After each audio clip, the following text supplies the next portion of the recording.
Hello दोस्तों, स्वागत है आपका हमारे यूट्यूब चैनल उत्तराखंड ज्ञान में जीवन में। आगामी यूकेपीएससी की फॉरेस्ट गार्ड परीक्षा को देखते हुए आज से हम एक नई सीरीज स्टार्ट कर रहे हैं। जीके के इम्पोर्टेंट टॉपिक हम इस हफ्ते से स्टार्ट करेंगे। तो सबसे पहले हमने ज्योग्राफी पकड़ी है। ज्योग्राफी में आज हम देखने वाले हैं भारत का परिवहन। इसके बाद ज्योग्राफी के कुछ और अन्य टॉपिक भी आते रहेंगे। उत्तराखंड इतिहास का प्रैक्टिस सेट तो हमारी चल रही है, आज रात भी एक और प्रैक्टिस सेट आएगा। हर दूसरे दिन उत्तराखंड इतिहास का प्रैक्टिस सेट आ रहा है। इस हफ्ते सोम, बुध और शुक्रवार को आएंगे। और इसी हफ्ते से हम उत्तराखंड और राष्ट्रीय अंतर्राष्ट्रीय करंट अफेयर का 2023 का संस्करण स्टार्ट कर देंगे, क्योंकि 2022 का भारत और उत्तराखंड का 2022 का भारत और उत्तराखंड के करंट अफेयर ऑलरेडी हम समाप्त कर चुके हैं। प्रैक्टिस सेट सीरीज हमारी चल रही है, जिनमें 3 प्रैक्टिस सेट आ चुके हैं। आज चौथा प्रैक्टिस सेट आएगा। तो सभी सीरीज जो हमारी चल रही है उनको आपने बढ़िया से फॉलो करना है। आपकी बहुत तगड़ी तैयारी हो जाएगी। बहुत शानदार नोट्स के माध्यम से आपको पढ़ाया जा रहा है। वीडियो बहुत ध्यान से सुननी है, नोट्स बनाने हैं वीडियो देखते हुए ही।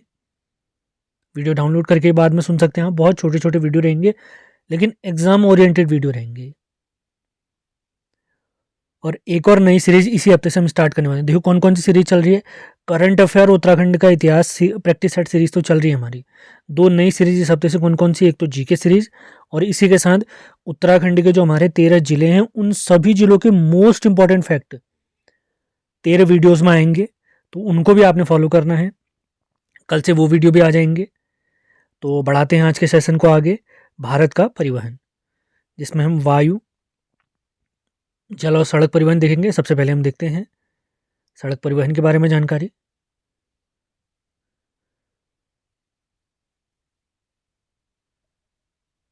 भारत का सबसे लंबा एनएच अगर पूछा जाता है तो NH-44 है, जिसकी लंबाई 3745 किलोमीटर है। ये श्रीनगर से कन्याकुमारी तक जाता है और इसे उत्तर दक्षिण गलियारा भी कहते हैं। श्रीनगर यहाँ पर जैसे, तो कन्याकुमारी ऐसे, तो उत्तर दक्षिण गलियारा है ये भारत के 11 राज्यों और एक यूनियन टेरिटरी से गुजरता है, यानी जम्मू कश्मीर से। अब आते हैं हम पूर्व पश्चिम गलियारे की तरफ। NH-27 ये पूर्व पश्चिम गलियारा है, जो गुजरात के पोरबंदर से असम के सिलचर तक जाता है। इसकी लंबाई 3507 किलोमीटर है। ये है पूरब से पश्चिम गलियारा, ये है उत्तर से दक्षिण गलियारा। तो ये दोनों जिस पॉइंट पर काटते हैं वो है हमारा झांसी। अगर सवाल पूछते हैं उत्तर दक्षिण गलियारा और पूर्व पश्चिम गलियारा कहाँ पर मिलते हैं, कहाँ पर एक दूसरे को प्रतिच्छेद करते हैं, तो राइट आंसर है झांसी। आगे बढ़ते हैं। स्वर्णिम चतुर्भुज योजना, भारत के 4 महानगरों को जोड़ने के लिए ये परियोजना बनाई गई है। ये दिल्ली, मुंबई, चेन्नई और कोलकाता को जोड़ती है। ये अलग अलग एनएच के माध्यम से जुड़े हैं। इनकी लंबाई है 5846 किलोमीटर।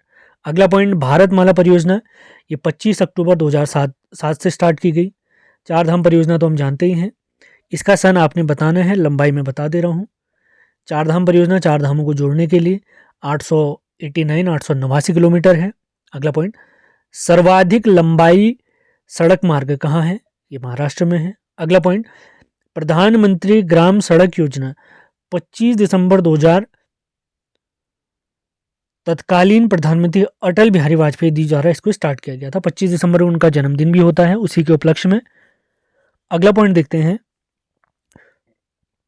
विश्व का सबसे ऊंचा सड़क मार्ग लेह श्रीनगर मार्ग है। ये समुद्र तल से 3450 मीटर की ऊंचाई पर है।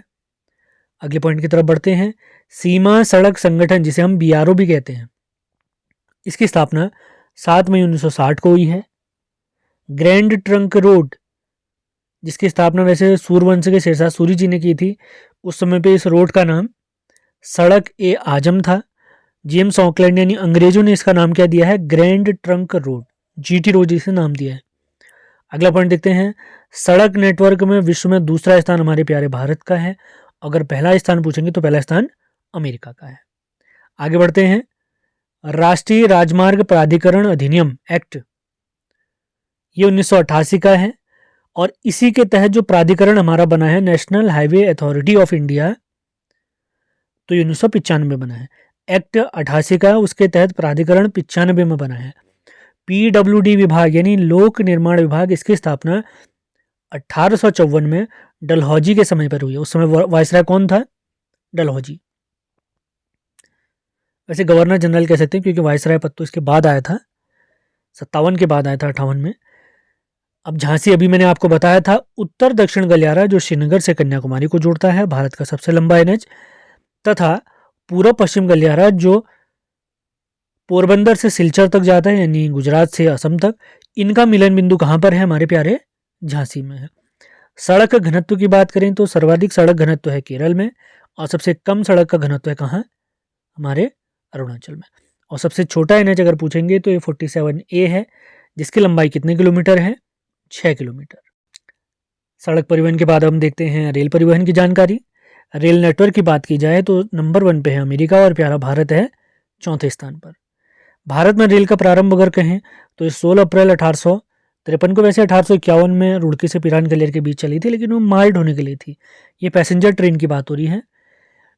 तो 16 अप्रैल 1853 को मुंबई से ठाणे के बीच पहली ट्रेन चली थी हमारे यहाँ 34 किलोमीटर। किसके समय पे? इस समय गवर्नर जनरल कौन था? डलहौजी। भारतीय रेलवे बोर्ड की स्थापना मार्च 1905 में करजन के समय पर हुई है। अगला पॉइंट देखते हैं। सारे मोस्ट इंपॉर्टेंट फैक्ट यहाँ पे कवर हैं, तो वीडियो बहुत ध्यान से सुनना है, टाइम वेस्ट बिल्कुल नहीं होगा। किसी को टाइम वेस्ट लग रहा है तो वो स्पीड बढ़ा के भी सुन सकता है वीडियो को। 1924-25 के बजट के तहत एडवर्ट कमेटी की सिफारिशों पर रेल बजट को आम बजट से अलग किया गया। 1950 में हमारे भारतीय रेल का राष्ट्रीयकरण किया गया, जबकि 2017 में रेल बजट को आम बजट में मिला दिया गया। भारतीय रेलवे में वर्तमान में अगर बात करें तो 18 मंडल और 73 डिवीजन है, और जो 18वां यानी लेटेस्ट हमारा मंडल है उसका नाम है दक्षिण तट रेलवे। दक्षिण तट रेलवे, और इसका मुख्यालय है आंध्र प्रदेश के विशाखापट्टनम में, और इसकी वर्तमान राजधानी हम जानते हैं आंध्र प्रदेश की क्या हो चुकी है? विशाखापट्टनम। अगला पॉइंट देखते हैं। देश की सर्वाधिक दूरी वाली रेल है विवेक एक्सप्रेस, जिसकी शुरुआत नवंबर 2011 से हुई है। ये डिब्रूगढ़ असम से कन्याकुमारी तक चलती है, कन्याकुमारी तमिलनाडु तक, और इसकी लंबाई है 4286 किलोमीटर। किताबों में अलग अलग भी दिया हुआ, अभी आपने यही ध्यान रखना है, 4286 किलोमीटर। अगला पॉइंट देखते हैं। विश्व का सबसे लंबा रेल मार्ग ये है रशिया में ट्रांस साइबेरियन रेल मार्ग, लेनिनग्राद को व्लादिवोस्टोक को से जोड़ता है। इसकी लंबाई है 9438 किलोमीटर। अगला पॉइंट देखते हैं, इंपॉर्टेंट है। 3 फरवरी 1925 को भारत की पहली विद्युत ट्रेन बॉम्बे वीटी से कुर्ला हार्बर तक चली है। अगला पॉइंट, बिजली से चलने वाली पहली सवारी गाड़ी, जैसे ये वाली जो है ट्रायल के तौर पे या माल ढोने के लिए चलाई गई थी। अब पैसेंजर यानी सवारी गाड़ी अगर कहेंगे जो बिजली से चली थी वो है डेक्कन क्वीन, बॉम्बे से ठाणे के बीच। और कब चली थी? स्टार्ट होने के ठीक 5 साल बाद, यानी 1 जून 1930 में। 1925 में ट्रायल के तौर पर इसको किया गया था, या अन्य कामों के लिए इसको यूज किया गया था, और सवारी के तौर पर यानी लोगों के लिए इसको यूज किया गया है 1 जून 1930 को। बढ़ते हैं। समझौता एक्सप्रेस, ये लाहौर को अटारी से जोड़ती है। भारत और पाकिस्तान के बीच की ट्रेन है समझौता और थार एक्सप्रेस। तो लाहौर से अटारी भारत तक समझौता एक्सप्रेस, और बाड़मेर राजस्थान से पाकिस्तान के सिंध तक खोखरा पार पाकिस्तान तक ये चलती थी थार एक्सप्रेस। अगला है मैत्री एक्सप्रेस, ये भारत और बांग्लादेश के बीच। इसकी शुरुआत 14 अप्रैल 2008 में हुई है। अगला पॉइंट देखते हैं। रेलगाड़ी बीमा योजना 1 अगस्त 1994 का है, 1944 का है। भारत की वर्तमान में सबसे तेज ट्रेन अगर पूछेंगे तो ये गतिमान एक्सप्रेस है, 5 अप्रैल 2016 को स्टार्ट हुई है। रेलवे नेटवर्क में हमारा स्थान चौथा है, अभी देखा था हमने। भारत की पहली मेट्रो ट्रेन 1984 में कोलकाता में चली थी, अंडरग्राउंड। अगला पॉइंट, दिल्ली मेट्रो की शुरुआत 25 दिसंबर 2002 को हुई थी। अभी हमने 25 दिसंबर 2000 देखा था, वहां पे प्रधानमंत्री ग्राम सड़क योजना स्टार्ट हुई थी। अगला पॉइंट, मेट्रो मैन के नाम से ई श्रीधरन जी को जाना जाता है। अब हमारी कुछ रेल लाइनें हैं जो यूनेस्को विश्व धरोहर में शामिल हैं, तो कौन कौन सी हैं? सबसे पहले है दार्जिलिंग हिमालयन रेलवे लाइन 1999 में, नीलगिरी माउंटेन रेलवे लाइन 2005 में, कालका शिमला रेल लाइन 2008 में, और छत्रपति शिवाजी टर्मिनल। ये चारों क्या है? हमारे यूनेस्को में शामिल ट्रेन लाइन है। अब देखते हैं जल परिवहन के बारे में जानकारी। तो 2 टॉपिक हमारे समाप्त हो गए हैं परिवहन के हिसाब से। अब देखते हैं जल परिवहन के बारे में। बड़े बंदरगाह अगर पूछेंगे हमारे यहाँ तो कितने हैं? 13 हैं, जिनमें सबसे ज़्यादा कहाँ हैं? तमिलनाडु में। चेन्नई, एन्नौर और तूतीकोरिन, ये तीनों तमिलनाडु में है। नावा सेवा बंदरगाह या जवाहरलाल नेहरू बंदरगाह महाराष्ट्र में है। यह सबसे बड़ा कंटेनर और प्राकृतिक यानी कृत्रिम बंदरगाह है। प्राकृतिक तो अभी हम देखने वाले हैं, मुंबई बंदरगाह है। अगला आता है मुंबई बंदरगाह। यह सबसे बड़ा प्राकृतिक बंदरगाह है। यहाँ से सर्वाधिक व्यापार और सर्वाधिक व्यस्ततम बंदरगाह है। अगला देखते हैं कांडला गुजरात का बंदरगाह, जिसका वर्तमान नाम दीनदयाल उपाध्याय बंदरगाह है। यह मुक्त व्यापार के लिए फेमस है। यहाँ से सर्वाधिक आयात होता है। और एक ये ज्वारीय बंदरगाह है, ज्वारी बंदरगाह है। अब आते हैं एन्नौर बंदरगाह तमिलनाडु का। यह पहला कंप्यूटरीकृत बंदरगाह है भारत का। अगला पॉइंट देखते हैं केंद्रीय अंतर्देशीय जलमार्ग प्राधिकरण 1987 में इसकी स्थापना हुई है और इसका मुख्यालय है कोलकाता। अब बढ़ते हैं विशाखापत्तनम बंदरगाह की तरफ। यह भारत का सबसे गहरा बंदरगाह है और यह डॉल्फिन नोच चट्टान या पहाड़ से घिरा हुआ है। पूछा जाता है, ध्यान रखेंगे, डॉल्फिन नोच चट्टान। आगे बढ़ते हैं उड़ीसा में है पारादीप। तूतीकोरिन बंदरगाह तमिलनाडु का, इसका वर्तमान नाम वीओ चिदम्बरनार है इसका वर्तमान नाम।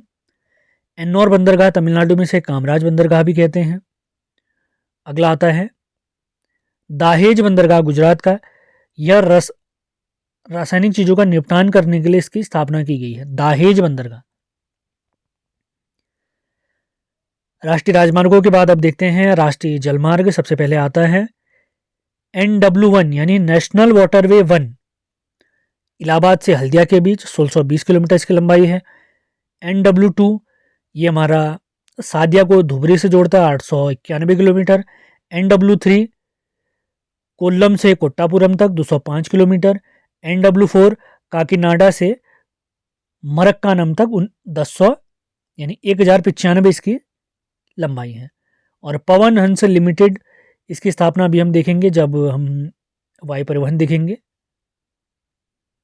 तो अब वायु परिवहन के बारे में देखते हैं। यहाँ पे ज़्यादा एडिशनल पॉइंट तो नहीं थे, लेकिन यहाँ पर हम बहुत सारे इंपॉर्टेंट हवाई अड्डों के बारे में देखेंगे। यहाँ पे इनको आपने नोट करना, मैंने लिखा नहीं हुआ है। वायु परिवहन की शुरुआत अगर भारत में कहेंगे तो कब हुई है? 1911 में हुई है। सबसे बड़ा, सर्वाधिक व्यस्त और सबसे लंबे रनवे वाला हमारा हवाई अड्डा है IGI दिल्ली हवाई अड्डा, इंदिरा गांधी इंटरनेशनल हवाई अड्डा। इसे पालम हवाई अड्डा भी कहते हैं। इसकी स्थिति कहाँ है? इसकी स्थिति है दिल्ली में। अब कुछ इंपॉर्टेंट हवाई अड्डे मैं आपको बताने वाला हूँ, आपने नोट डाउन करने हैं। छत्रपति शिवाजी अंतर्राष्ट्रीय हवाई अड्डा हमारे प्यारे मुंबई में है। लाल बहादुर शास्त्री जी के नाम पर अंतर्राष्ट्रीय हवाई अड्डा वाराणसी में है। इसके बाद देवी अहिल्याबाई होलकर अंतर्राष्ट्रीय हवाई अड्डा इंदौर में स्थित है। इसके बाद आते हैं VD सावरकर या वीर सावरकर अंतर्राष्ट्रीय हवाई अड्डा, ये पोर्ट ब्लेयर में, जहां इनको गिरफ्तार करके भी रखा गया था काला पानी की जब इनको सजा हुई थी। अगला आता है राजीव गांधी अंतर्राष्ट्रीय हवाई अड्डा, हैदराबाद में है। अगला आता है गुरु रामदास जी अंतर्राष्ट्रीय हवाई अड्डा, अमृतसर में। उसके बाद चौधरी चरण सिंह अंतर्राष्ट्रीय हवाई अड्डा लखनऊ में है। उसके बाद आता है गोपीनाथ बारदोली अंतर्राष्ट्रीय हवाई अड्डा, गुवाहाटी में स्थित है। सरदार वल्लभ भाई पटेल अंतर्राष्ट्रीय हवाई अड्डा अहमदाबाद में स्थित है। बाबा साहब भीमराव अंबेडकर अंतर्राष्ट्रीय हवाई अड्डा नागपुर में है। नेताजी सुभाष चंद्र बोस अंतर्राष्ट्रीय हवाई अड्डा ये कोलकाता में है। ये सारे पॉइंट आपने नोट डाउन करने हैं। और पवन हंस लिमिटेड जो हमारी थी, उसकी स्थापना कब हुई थी? अक्टूबर 1985 में, अक्टूबर 1985 में। इसी के साथ आज का हमारा लेक्चर समाप्त होता है। उम्मीद है सेशन आपको पसंद आया है। पसंद आया तो लाइक और शेयर ज़रूर करें। आप लोग पसंद करेंगे तो इस प्रकार के वीडियो और भी लाए जाएंगे। अगला जो वीडियो हमारा होगा,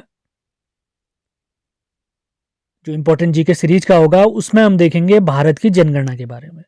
भारत की जनगणना, उत्तराखंड का इतिहास प्रैक्टिस सेट, उत्तराखंड और भारत का करंट अफेयर, ये सीरीज लगातार चल रही है, उनको आपने फॉलो करना है। लिंक डिस्क्रिप्शन में दिए हुए हैं। डिस्क्रिप्शन में हमारा व्हाट्सएप चैनल, टेलीग्राम चैनल, सारे लिंक दिए गए। सब जगह आपने जुड़ना है जहाँ इंपॉर्टेंट अपडेट आपको मिल जाती हैं। और अब एक नई सीरीज और हम स्टार्ट करेंगे जीके के साथ साथ उत्तराखंड के जो जिले हैं उनके सभी जिलों के महत्वपूर्ण फैक्ट हम करने वाले हैं, हर जिले के माध्यम से। तो लगातार सेशन आपने फॉलो करना है। मिलते हैं अगले वीडियो में। धन्यवाद।